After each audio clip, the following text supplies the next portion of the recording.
Thanks, Deb. Now you know exactly what you can get me for Easter. It's that chocolate and, put it in one of those nice little containers. That'd be great.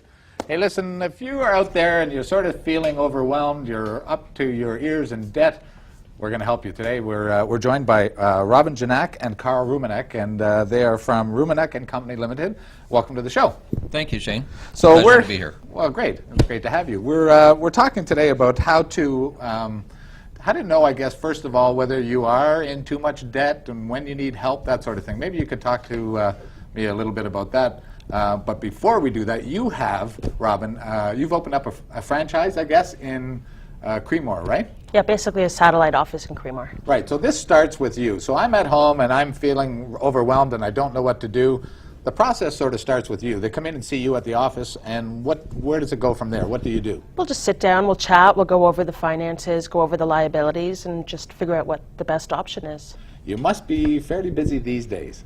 A little bit busy. A little bit busier than normal, I guess, because it's hectic times out there and all sorts of reasons why that happens. And maybe we can talk, Carl, a little bit about some of the reasons why that does happen.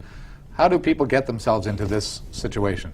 Well, the origin of debt is really a combination of many different things. You could be working for an employer. The employer goes out of business, which is happening all over in the auto industry now, to something more simplistic in terms of the fact that you have a addiction to something which costs money, and the addiction could be drugs, alcohol, gambling, shopaholic, whatever. And those things increase too, I think, during tough economic times. Certainly the gambling does, because people are looking for a way out, right? Absolutely. Everybody's trying to get the extra money that they need to pay off the bills that they got from the addiction in the first place. Right, exactly.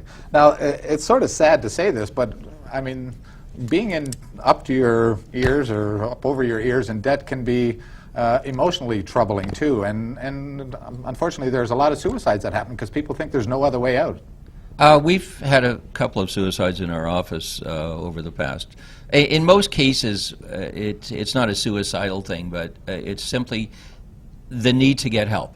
Right. And that's the basic of it. You've got to recognize the symptoms of being in over your head, and getting a part-time job at $8 an hour isn't going to help you. That's right. So you have to get out of debt, and that's what the insolvency legislation in Canada is there for. Right. So what are some of the symptoms that you talk about? How can I tell if, I mean, I think most people have, with cars and homes and so on, they've run up a fair bit of debt, certainly more than our parents and grandparents did.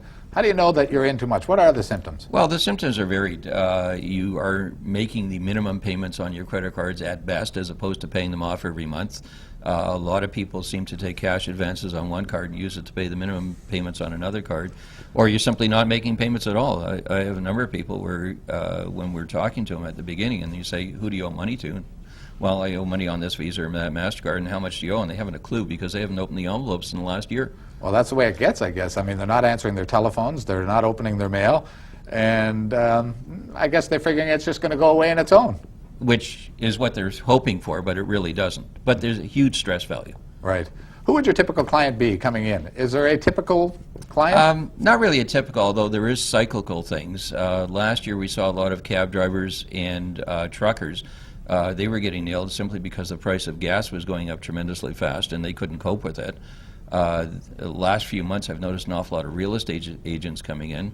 It seems that the housing market has collapsed, so they're now making sales and they're stuck with the payments that they have to make to the real estate companies. Yeah, there are those monthly expenses, whether they're selling homes or not selling That's homes. right. And, exactly. And then this stuff just sort of piggybacks on itself, and it gets bigger and bigger and bigger, and it doesn't go away. No, no.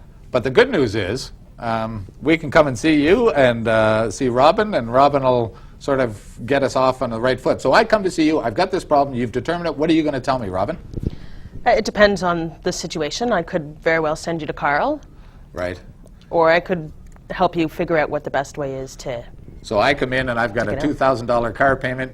You don't necessarily have to send me on to Carl for that. You may be able to determine that. And, you know, it sounds simple, but sometimes people can't see the forest for the trees, I guess. Is that sort of it? Do you have people coming in with a $2,000, not a $2,000 car loan, but, you know, obviously, or some obvious choices of what they can do without necessarily needing a professional immediately? Right. Sometimes it just takes a third party to sit down and go over things with you, just to sort of sort it out and figure out what you can do to start balancing every month. Right. And that's exactly what it is. It's about balancing. So, like I said, though, the good news is, and you're going to help us with this, we've recognized the symptoms. You know, I'm sure there's some viewers out there that are saying, yeah, my debt is, I'm not paying my minimum payments on my credit cards and so on. I recognize now that I'm in trouble. Don't give up. No, definitely not. Bankruptcy obviously is the last approach you want to go to, but what we're seeing most often now is an attempt to pay your bills by simply making a minimum payment every month. Perfect. That's a start, and we're going to give you more information on what you can do, so don't give up.